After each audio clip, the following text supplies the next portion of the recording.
Paz do Senhor a todos. Amém. Vamos ficar de pé e vamos orar ao Senhor.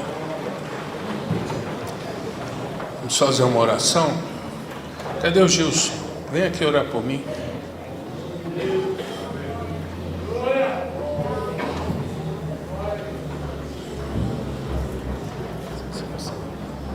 Cumprimentos, irmão, com a paz do Senhor. Oramos. Senhor nosso Deus e nosso Pai, em nome de Jesus Cristo, teu Filho amado, ó Deus, apresenta o teu servo, pastor Paulo Jacques Calaquian. Pai, abre a porta da palavra, fala conosco. Viemos aqui esta noite para te adorar, Pai Santo de amor. Que o seu nome seja engrandecido, toca nos corações, é o que nós te pedimos e te agradecemos em nome de Jesus. Amém.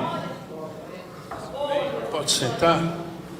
Mais uma vez a paz do Senhor a todos. Estamos muito contentes nessa noite, que é uma oportunidade gloriosa de anunciar a palavra de Deus. E estou muito feliz. E graças a Deus por cada um de vocês que está aqui nessa noite, nos dando alegria de poder cooperar conosco. E eu tenho recebido da parte de Deus uma mensagem para transmitir a vocês. E essa mensagem, ela está focada basicamente na mensagem no livro de Apocalipse, a Laodiceia. É a última das 7 igrejas do Apocalipse.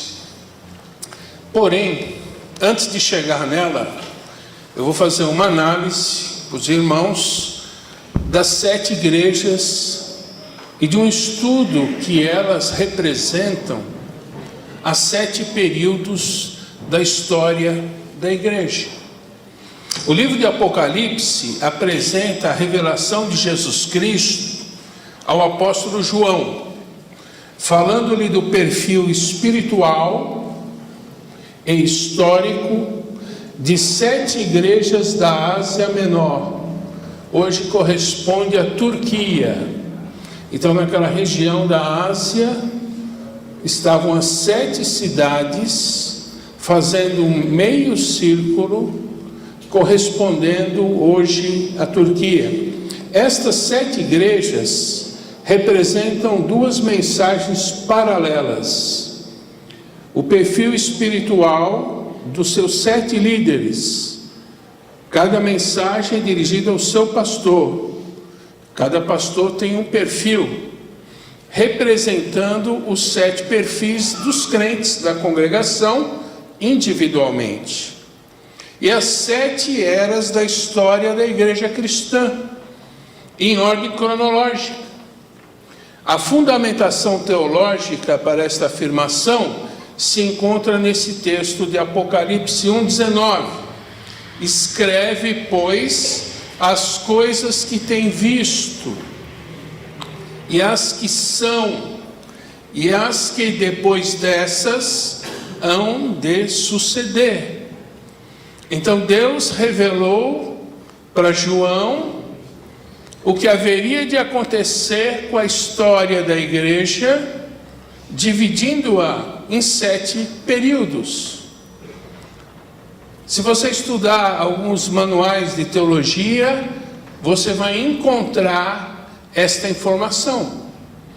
Então, a primeira igreja é a igreja de Éfeso. É a igreja do período apostólico, que vai até o 1º século. Ela nasce no período do 1º século depois de Cristo. A segunda igreja do Apocalipse é dirigida a Esmirna, que é chamada a igreja perseguida, que sofreu muita perseguição no século II e no século III depois de Cristo. A terceira igreja é a igreja de Pérgamo, é a igreja sob o favor imperial, no período de 312 até 500 depois de Cristo. É a igreja que estava ali vinculada a Constantino, Imperior, e é uma igreja que começou a estar em sintonia com o Estado.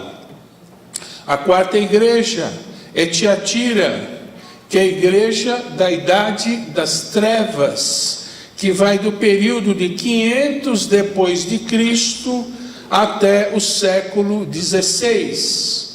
Aí vem a quinta igreja, que é a igreja de Sardes, que é a igreja da Reforma Protestante e a igreja da Renascença, no período do século XVI até o século XVIII.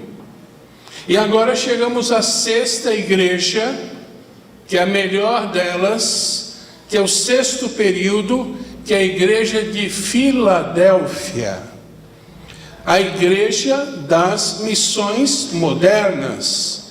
É a igreja do século XIX até os primórdios do século XX.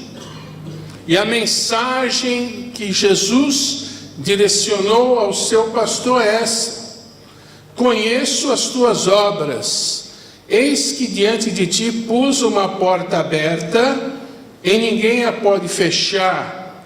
Tendo pouca força, guardaste a minha palavra e não negaste o meu nome.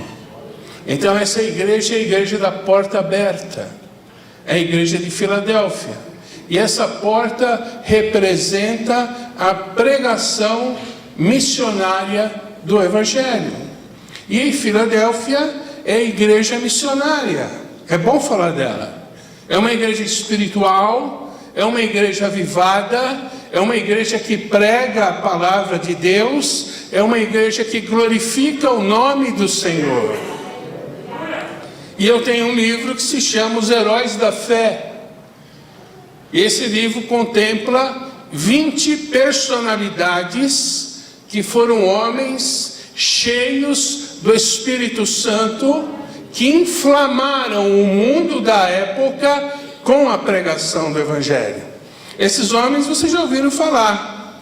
Esses homens, eles se chamam Wesley, que deu origem ao movimento metodista, George Whitefield, Charles Spurgeon, que é o grande pregador, é o mestre dos pregadores, Guilherme Carey, Livingstone. Nós temos também Martinho Lutero, nós temos Charles Finney, nós temos Hudson Taylor, nós temos Moody e Jonathan Edwards, aquele que é autor do sermão Pecadores nas mãos de um Deus irado. E quando ele pregou essa mensagem, era um texto como o meu, ele ia lendo o texto, e quando ele percebeu que a mensagem acabou, milhares de irmãos se dobraram em lágrimas e dobraram os joelhos e vieram até a frente e se reconciliaram com Deus através da mensagem poderosa do Espírito Santo. Isso é a igreja de Filadélfia, a igreja que tem esta porta aberta para missões, para evangelização mundial. Porque uma porta grande e eficaz se me abriu, e há muitos adversários. Paulo relata isso em 1 Coríntios 16:9. E quando chegaram e reuniram a igreja, relataram com grandes coisas Deus fizera por eles, e como abrira aos gentios a porta da fé. Aqui é Paulo e Barnabé, em Atos 14:27. Homens foram levantados por Deus deste naipe, deste timbre, para pregar a palavra do Senhor. Então essa é a igreja que evangeliza, essa é a igreja avivada, essa é a igreja espiritual, e essa é uma igreja que recebeu uma promessa especial. Como guardaste a palavra da minha paciência, também eu te guardarei da hora da tentação, em que há de vir sobre todo o mundo, para tentar os que habitam na terra. Apocalipse 3:10. Isso significa que a igreja fiel não estará na terra durante o período da grande tribulação. Ela será arrebatada na iminência desse período. Então essa igreja Filadélfia, ela não vai participar da grande tribulação. Mateus capítulo 24, versículo 14, relata o seguinte: e este evangelho do reino será pregado em todo o mundo, em testemunho a todas as gentes, e então virá o fim. É o período de Filadélfia, é a igreja de Filadélfia, que prega a palavra, que anuncia o evangelho, que percorre as nações, anunciando a palavra de Deus. Então ela vai cumprir a sua missão, ela vai evangelizar. Porém, esse evangelho vai ser pregado em todo o mundo, em testemunho a todas as gentes, e então virá o fim. Quando o fim vier, a igreja é raptada, a igreja é sequestrada, e aí a igreja fiel, a igreja de Filadélfia, sobe para se encontrar com o Senhor nas nuvens. O que vai acontecer depois disso? Duas coisas. Vai ter o tribunal de Cristo, está escrito, porque todos hamos de comparecer ante o tribunal de Cristo para prestar contas do que fizemos com o nosso corpo, ou bem ou mal. Então nós vamos prestar contas a Deus da nossa conduta, do nosso comportamento. Nós já estamos salvos, já estamos garantidos diante de Deus, porém haverá uma avaliação e uma condecoração. Os crentes vão ser condecorados. Você que pregou o evangelho, você que deu bom testemunho, você que dirigiu congregação, você que foi um bom líder, você que foi um bom pastor, você que foi uma boa líder do círculo de oração, você que colocou a igreja para orar, para clamar, para jejuar, você que evangelizou, você que ganhou almas para o reino de Deus, você vai receber coroas, vai receber honras. É como uma grande batalha, quando o general passa em revista o seu exército, e aí ele vai distribuindo medalhas, honras e condecorações e prêmios, e aí a igreja vai ser adornada dessas recompensas. Isso não tem nada a ver com salvação. Isso é um reconhecimento por serviços prestados. E aí a igreja vai receber coroas. E depois dessa grande comemoração, aí sim, nós vamos entrar para as bodas do Cordeiro.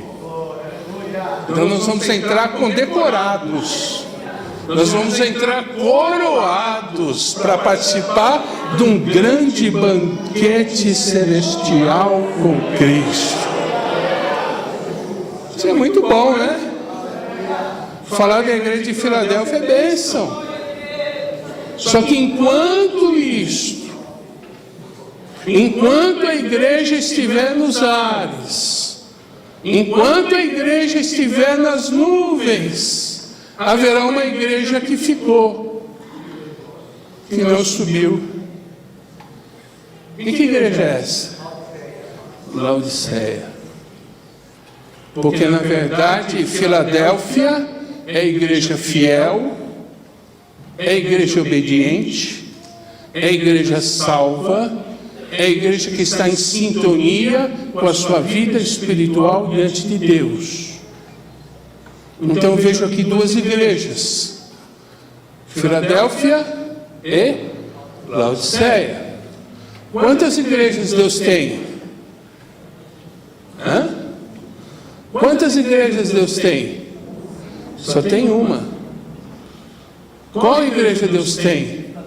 É a igreja que sobe. É a igreja que ficar. Não é dele, não. E para a decepção de muitas pessoas, muitos vão ficar para a grande tribulação. E estes são os que têm o perfil de Laodiceia. Então, eu estou sendo bem claro. Alguém está em dúvida? A igreja fiel do Senhor vai ser arrebatada e não vai passar pela grande tribulação. Amém? Amém. Porém, a igreja de Laodiceia, que é a igreja que não recebeu a promessa de ser guardada da hora da tentação, essa promessa foi feita à penúltima, a sexta igreja, que é Filadélfia. Laodiceia perde a bênção e fica para a grande tribulação. Olha a mensagem que foi dirigida a ela: Igreja de Laodiceia.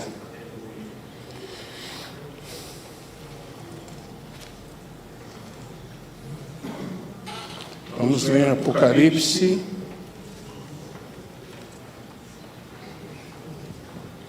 Capítulo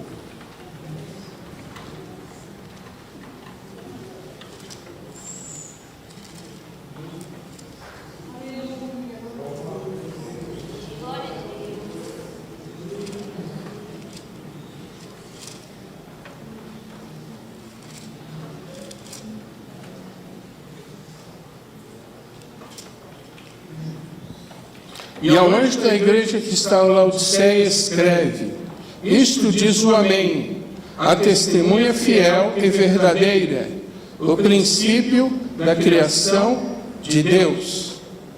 O Amém significa sim, e Jesus é o sim para o homem. Jesus é o sim para a tua bênção. Jesus é o sim para a tua felicidade. Jesus é o sim para o teu sucesso. Jesus é o sim para o teu desenvolvimento espiritual, cultural, material, social, a tua vida diante de Deus. Jesus é sim para você. Por isso Ele é o Amém. É a resposta de boa vontade de Deus para com os homens. Jesus é uma porta aberta para nós e para o nosso clamor. Jesus é o Amém. Pode contar com Jesus. Agora o homem é o não. Não vai dar, não tem jeito, não posso. Tudo começa com não. Mas com Deus tudo começa com sim. Por isso Jesus é o Amém. Jesus é a testemunha fiel e verdadeira, porque Ele é a mensagem autêntica de salvação para a humanidade. Ele é fiel e verdadeiro, e Ele é o princípio da criação de Deus. O que significa isto? Princípio no grego significa arqué. Daí vem o termo arquiteto, que significa o pioneiro. Porque o arquiteto é o primeiro a realizar a obra. Ele concebe o projeto na sua mente. Da sua mente vai para o papel. E do papel ele passa a ser executado pela equipe de execução. Então o arquiteto é o que primeiro chega na obra. E princípio da criação é porque o Criador é o pioneiro na obra da criação. Ele é o grande arquiteto que concebe a criação do mundo material, do mundo espiritual e do novo nascimento em Cristo Jesus. Se alguém está em Cristo, nova criatura é, as coisas velhas já passaram e eis que tudo se fez novo. Ele fez uma nova criação em nós, com o nosso novo nascimento espiritual em Cristo Jesus.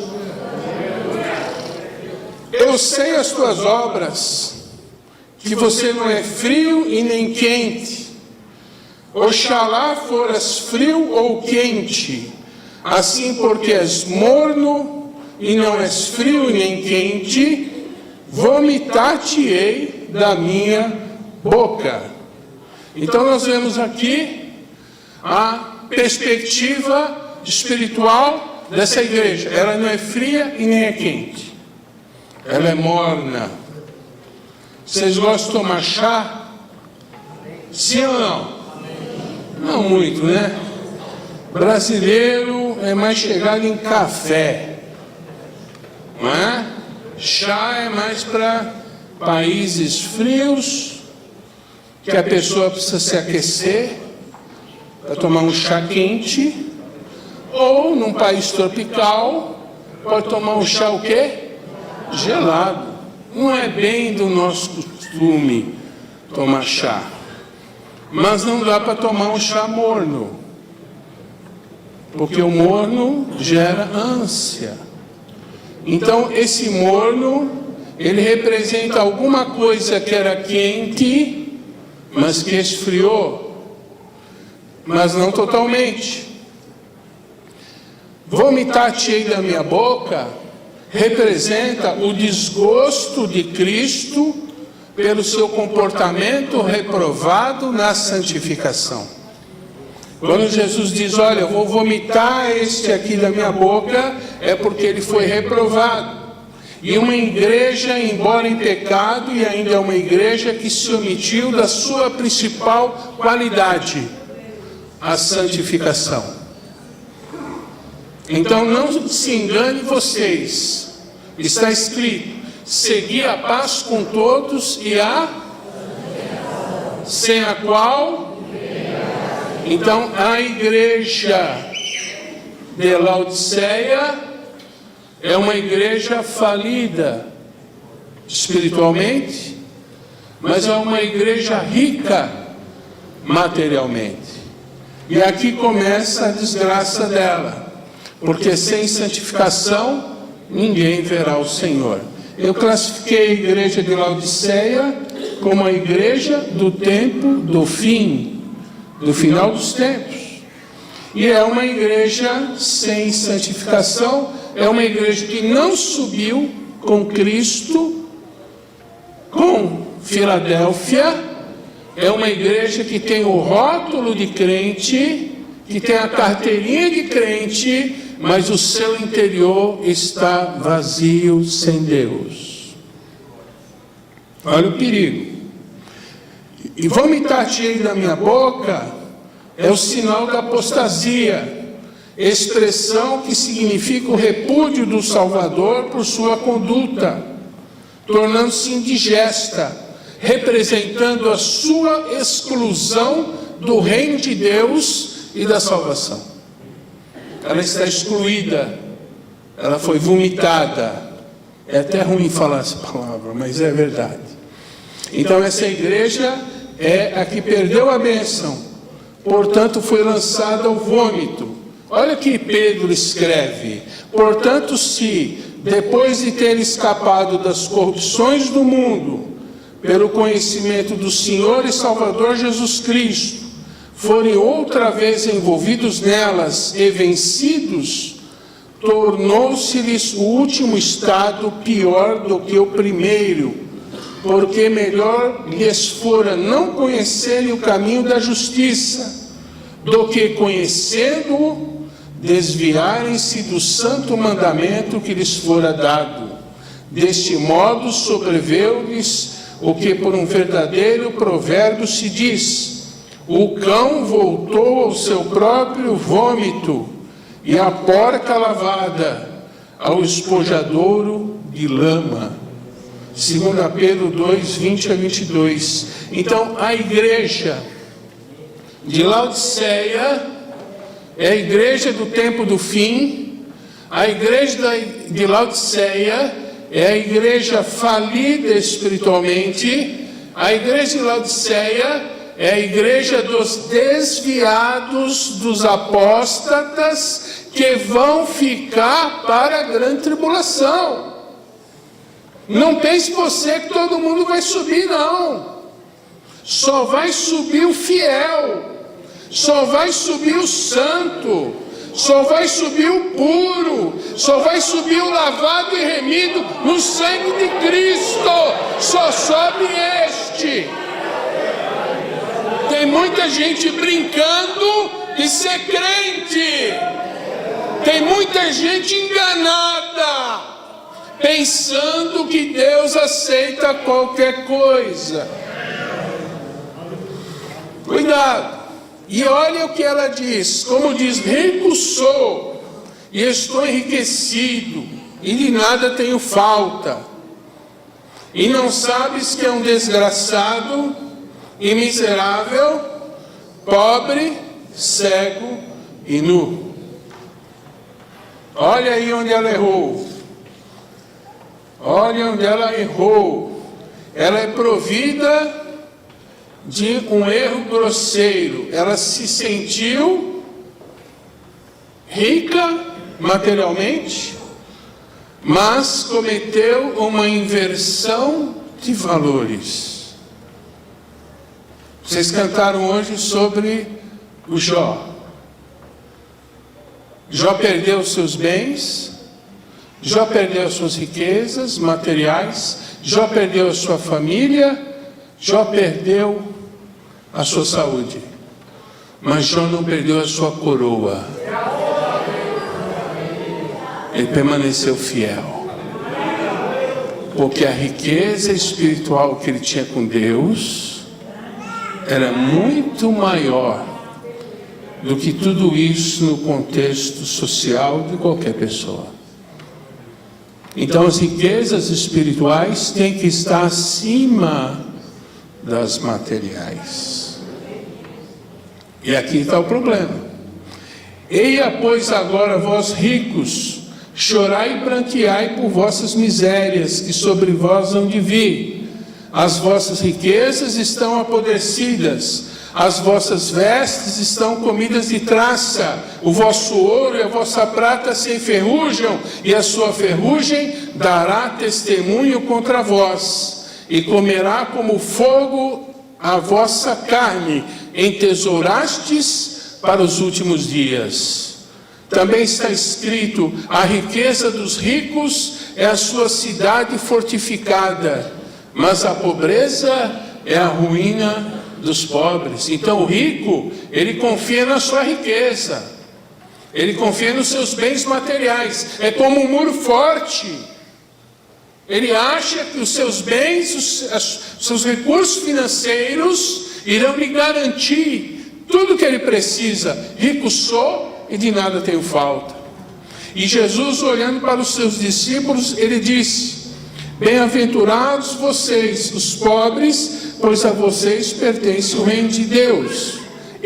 Mas ai de vós os ricos, porque já receberam a sua consolação. Ai de vocês, que agora têm fartura, porque passarão fome. Ai de vocês, que agora riem, porque haverão de se lamentar e chorar. Mas por que Deus reprova a riqueza? Não, mas Deus reprova a inversão de valores.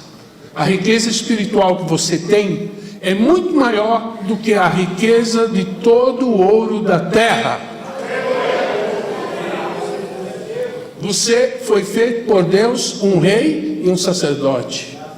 Vocês são príncipes do reino de Deus, e isto é inegociável. A glória de Deus repousa sobre vocês. Isso está acima de todo o ouro, de toda a prata, de toda a riqueza do mundo. Mas os crentes precisam valorizar os valores espirituais acima dos materiais. Precisamos dos dois.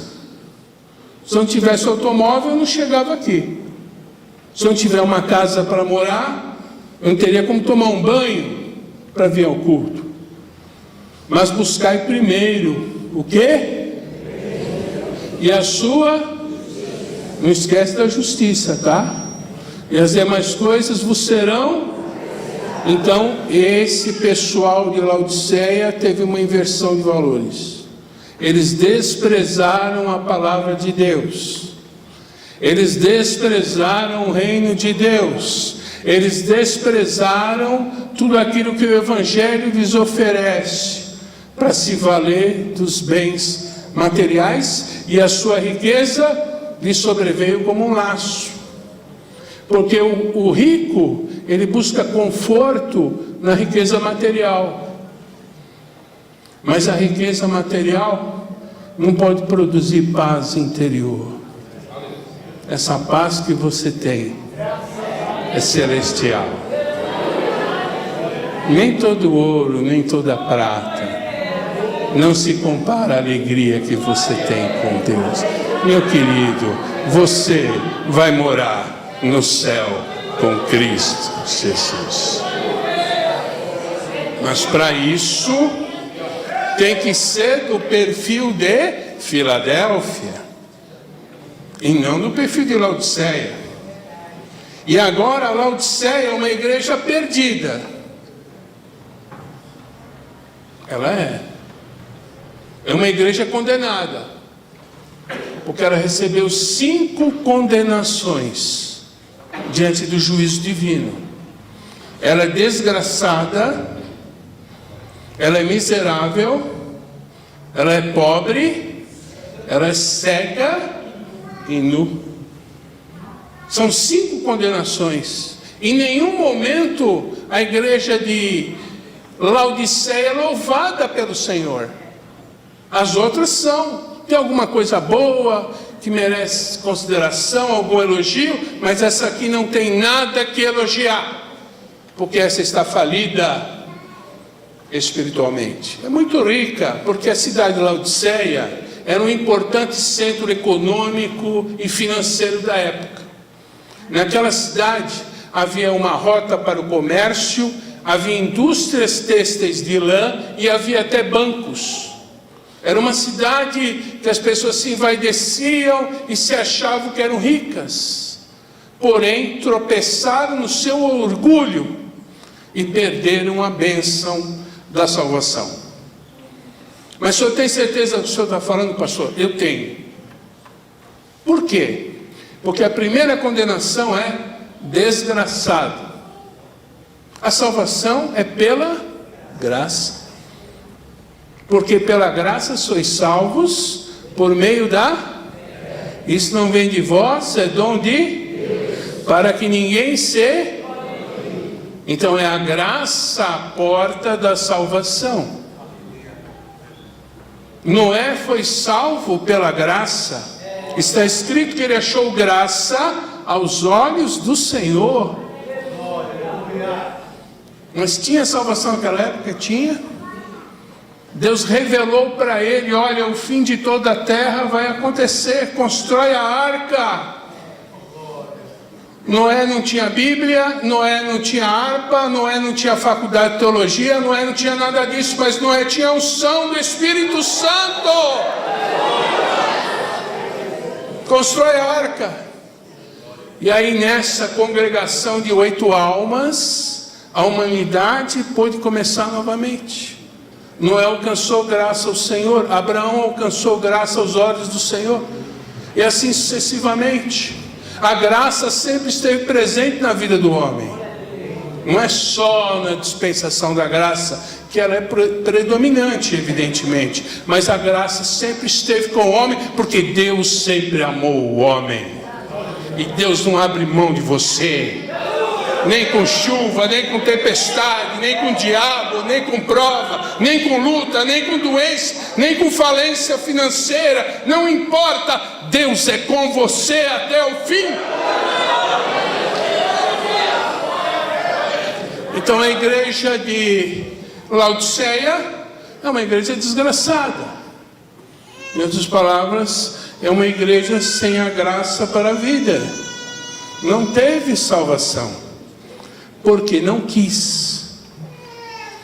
Segundo lugar, é uma igreja miserável.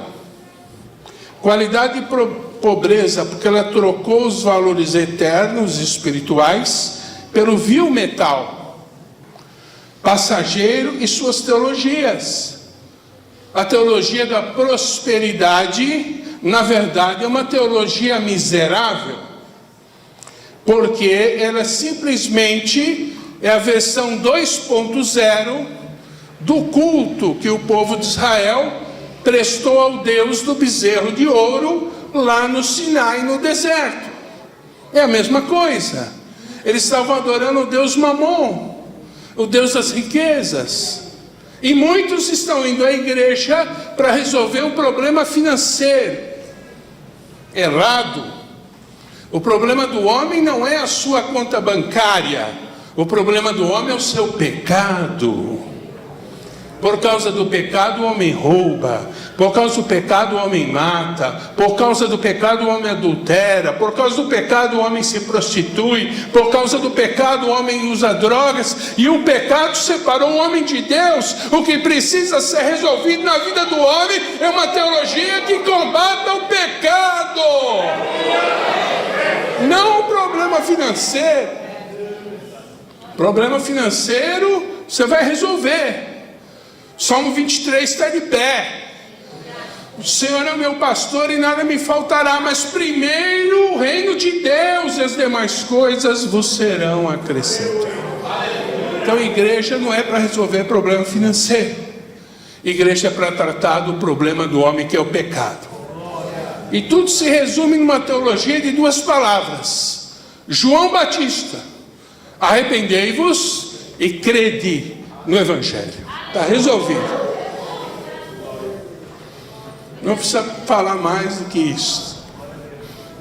Teologia da prosperidade é falsa, porque é o culto ao Deus Mamon.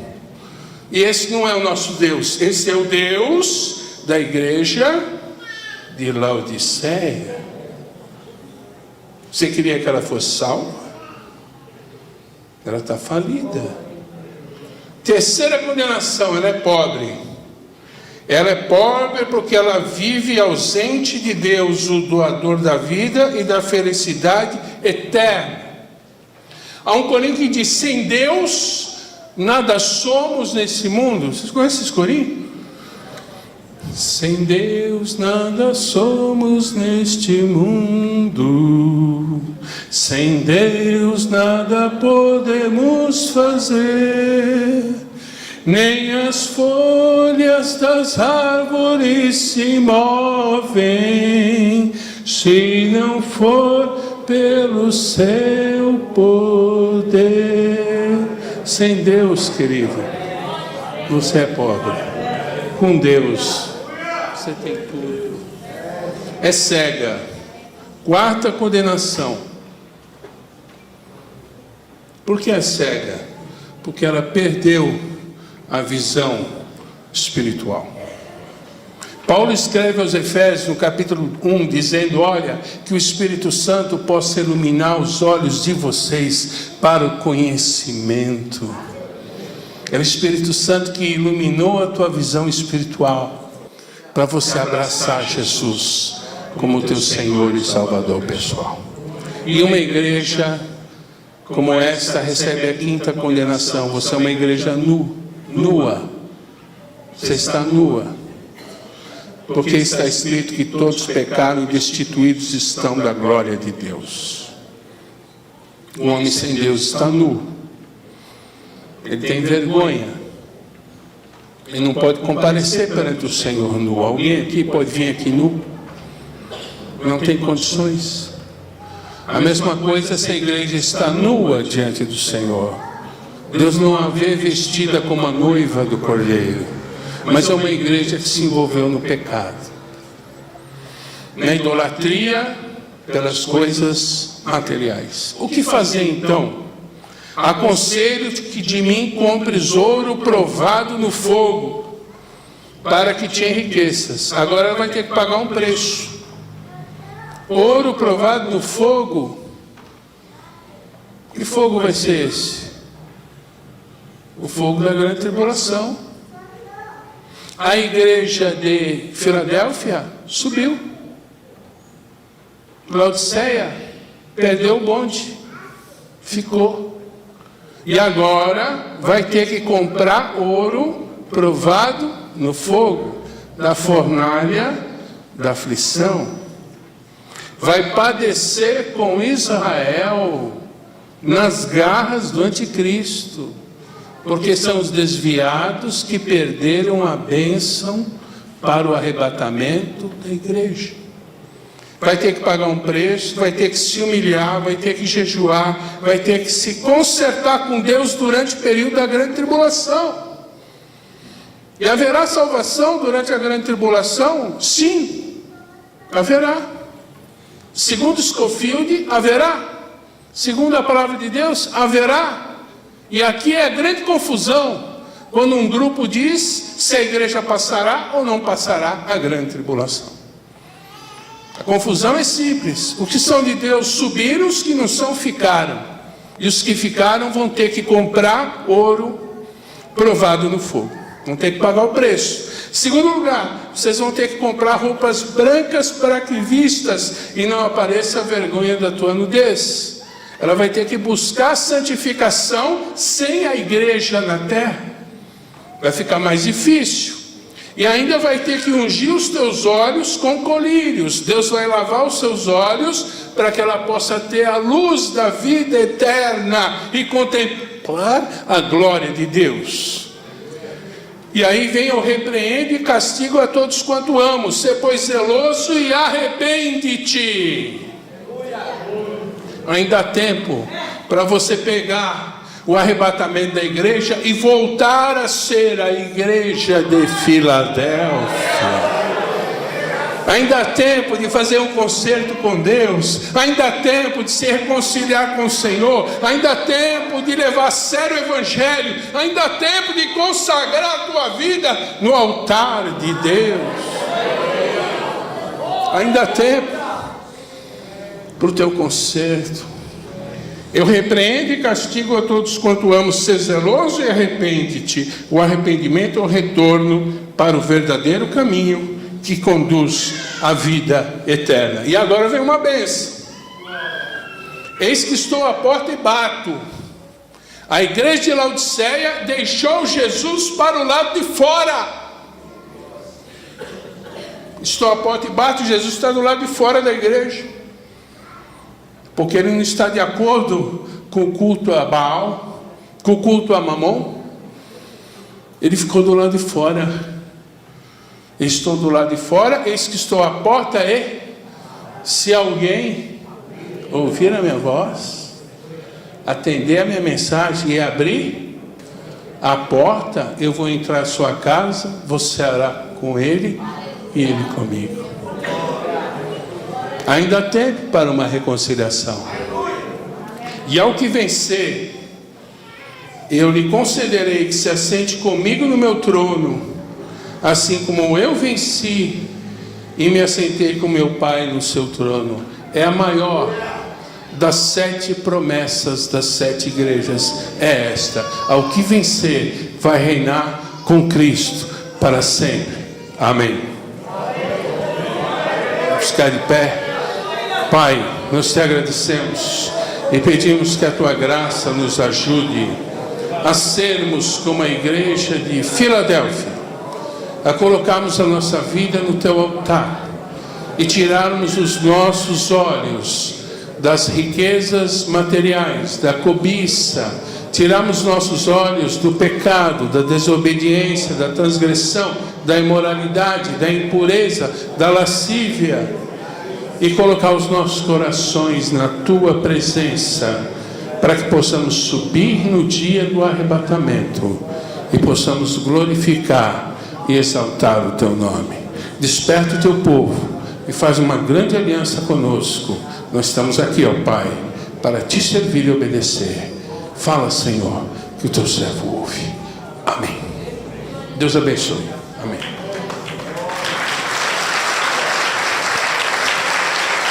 Glória a Deus.